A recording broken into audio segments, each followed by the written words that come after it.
দেহা ঐ কৰে নয় ধুলিয়া ঐ তই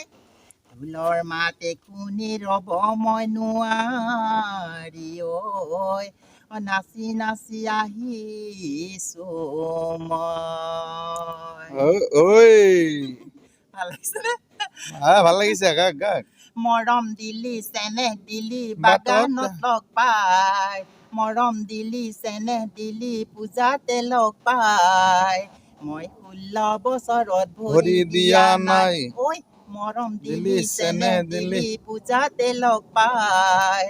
মই 16 বছৰত ভৰি দিয়া নাই নাজানো প্ৰেম মানে কি নুবুজো ভাল পোৱা কি নেকি তোমাৰে মোৰে ঐ মই 16 বছৰত ভৰি দিয়া নাই ঐ মৰম দিলি চেনেহ দিলি বাটতে লগ পাই মই 16 বছৰত ভৰি দিয়া নাই নমস্কাৰ চাক বহুত ধুনীয়াকৈ গাইছে আৰু তেখেতে কিবা কামত আহিছিল মই তথাপিও আপোনালোকক দেখালোঁ তেখেতৰ কাৰণে অলপ আশীৰ্বাদ কৰিব ধন্যবাদ